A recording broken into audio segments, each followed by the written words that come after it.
तो मध्य प्रदेश में जिला पंचायत मतदान केंद्र पर दिग्विजय सिंह ने पुलिस अधिकारी से अभद्रता की और इस मामले में पूर्व मुख्यमंत्री और बीजेपी की फायर ब्रांड नेता उमा भारती ने कड़े शब्दों में इसकी निंदा की है। उन्होंने ट्वीट करते हुए लिखा है कि राजनीति एवं सत्ता स्वार्थ पूर्ति नहीं होने के कारण कुंठा एवं क्रोध में यह आचरण घोर अपराध के दायरे में आता है। पूर्व मुख्यमंत्री उमा भारती का यह ट्वीट, हमारी सरकार इस मामले पर कार्रवाई करे यह अपेक्षा मैं कर रही हूं इस घटना की फोटो देखकर, वरना पुलिस का मनोबल गिरेगा। और इसके साथ ही उन्होंने लिखा है नहीं तो इस पूरे मामले पर सख्त कार्रवाई होनी चाहिए। मध्य प्रदेश के गृह मंत्री नरोत्तम मिश्रा ने प्रेस कॉन्फ्रेंस की, जहां उन्होंने कांग्रेस के राज्यसभा सांसद दिग्विजय सिंह को आड़े हाथ लिया और कहा कि दिग्विजय सिंह की मित्रता के बाद शत्रु की जरूरत नहीं होती है। बता दें कि सुरेश पचौरी के करीबी की जिला पंचायत चुनाव में अध्यक्ष पद पर हार मिलने पर गृह मंत्री नरोत्तम मिश्रा ने दिग्विजय सिंह पर कटाक्ष किया और तंज कसा है। दिग्विजय सिंह जी जैसे अगर मित्र हो तो फिर शत्रु की जरूरत ही नहीं है। कमलनाथ जी को इसका मजा पहले चख लिया था, कल पचौरी जी ने भी चख लिया। दिग्विजय सिंह जी अपने नेताओं का साथ निभा रहे हैं या ठिकाने लगा रहे हैं, आप लोग भी तो पता करो। पचौरी जी का कैंडिडेट थे अवनीश जी, बहुमत होने के बाद हार कैसे गए, एक बार शोध तो करो। और इस खबर पर ज्यादा जानकारी के साथ हमारे सहयोगी जितेंद्र सीधा जुड़े हुए हैं। जितेंद्र, अब तो कांग्रेस पार्टी खुद इस बात को मान रही है कि हाँ, अगर वहां पर पुलिस अधिकारी की तरफ से दिग्विजय सिंह के साथ अगर वहां धक्का मुक्की की गई तो दिग्विजय सिंह क्या आरती उतारते। आज सुबह हमारे साथ कांग्रेस पार्टी के प्रवक्ता ने इस बात का जिक्र किया। अब समझा जाए कि इस फोटो में, इस दावे में भारतीय जनता पार्टी के दम है, और क्या अभी तक खुद ये स्टैंड दिग्विजय सिंह की तरफ से क्लियर करने का प्रयास किया गया?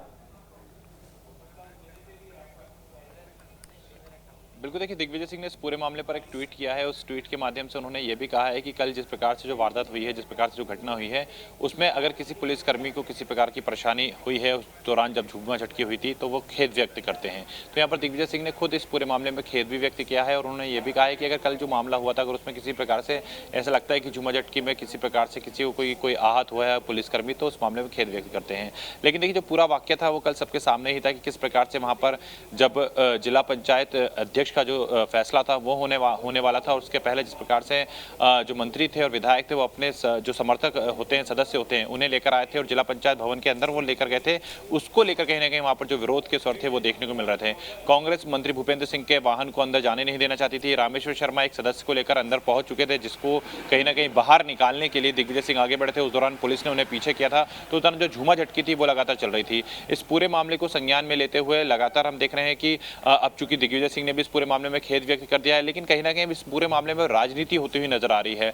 लगातार हम देख रहे हैं, पक्ष हो या विपक्ष हो, दोनों ही इस मामले को लेकर लगातार एक दूसरे पर आरोप प्रत्यारोप लगा रहे हैं। जिस प्रकार की राजनीति वर्तमान में मध्य प्रदेश में चल रही है, उस और कहीं ना कहीं जो ध्यान एक भटकाने की कोशिश है वो शायद की जा रही है। क्योंकि कल जो पूरा वाक्य हुआ था वो सभी के सामने था कि किस प्रकार से वहां पर जो सदस्य थे जिनको लेकर अध्यक्ष का चुनाव होना था, अध्यक्ष बनाया जाना था, तो उसमें कहीं ना कहीं जो बीजेपी के नेता थे और बीजेपी के हम बात करें मध्य प्रदेश सरकार के मंत्री की, तो 2 मंत्री और इसके अलावा जो विधायक थे वो सदस्यों को लेकर आते हैं, जबकि कांग्रेस समर्थित सदस्य होते हैं। और शाम को हमने देखा था कि कांग्रेस के पदाधिकारियों को पार्टी से निष्कासित भी कर दिया जाता है। तो इससे साफ हो जाता है कि कांग्रेस के जो सदस्य थे उन्हें बीजेपी के जो नेता थे वो अंदर लेकर गए थे, और इसके बाद जो टेंडर वोटिंग थी वो हुई थी। उसी दौरान यहाँ पर जो विरोध था वो देखने को मिला था। और जब पुलिसकर्मी आगे आए थे, एसपी वहां पर मौजूद थे और एसपी ने यहाँ पे जो कांग्रेसी को पीछे करने की कोशिश की थी, तो कांग्रेसी भी अंदर जाना चाहते थे। दिग्विजय सिंह का वहां पर ये कहना था कि जो रामेश्वर शर्मा है, बीजेपी के विधायक हैं, जो कि एक सदस्य को अंदर लेकर गए हैं, उन्हें बाहर निकाला जाए, अन्यथा हमें भी अंदर जाने दिया जाए। तो उस दौरान जो झूमा झटकी की तस्वीरें थी वो सामने निकल कर हुई थी, वो वायरल हुई थी।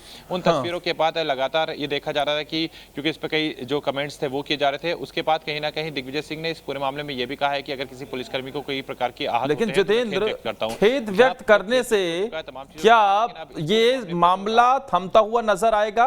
क्योंकि मौजूदा वक्त में तो ऐसा लगता नहीं है। भारतीय जनता पार्टी तो लगातार हम देख रहे हैं कि एक के बाद एक बड़े बड़े नेता इसे लेकर मुखर होते हुए निशाना साध रहे हैं। बिल्कुल, देखिए सबसे बड़ी बात ये है कि जो मामला है वो अभी शांत होता हुआ नजर नहीं आ रहा है। बीजेपी के तमाम लीडर्स की हम बात करें, चाहे होम मिनिस्टर की बात करें या फिर हम इसके अलावा मेडिकल एजुकेशन मिनिस्टर की बात करें, तमाम लोग, चाहे बीजेपी के प्रदेश अध्यक्ष की बात करें, तमाम लोग इस पूरे मामले को तूल लगातार दे रहे हैं। जिस प्रकार से लगातार बयानबाजी सामने निकल कर आ रही है, जिस प्रकार से लगातार आरोप प्रत्यारोप की राजनीति मध्य प्रदेश में की जा रही है, जिस प्रकार से फोटो ट्वीट किए जा रहे हैं, वायरल किए जा रहे हैं, ये बता रहे हैं कि मामला इतनी आसानी से शांत होने वाला नहीं है।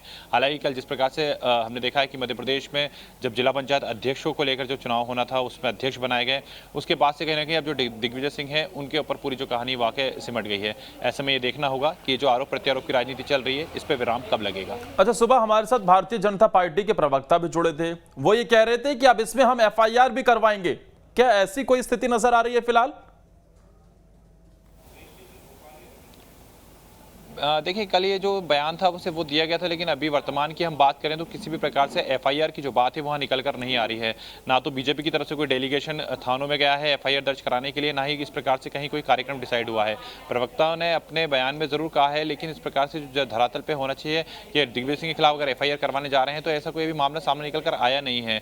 अगर पार्टी इस पर किसी प्रकार की कार्रवाई करना चाहेगी तो जाहिर सी बात है कि देर शाम तक क्राइम ब्रांच या फिर जो थाना क्षेत्र था उस थाना क्षेत्र के अंतर्गत वहाँ पर जाकर जो कोहे फिजा थाना पड़ेगा, वहाँ पर जाकर उनका जो डेलीगेशन है वो इस मामले पे एफआईआर दर्ज करा सकता है। लेकिन वर्तमान में अभी तक इस प्रकार का कोई भी जो प्लान है वो बनता हुआ नजर नहीं आ रहा है बीजेपी की तरफ से।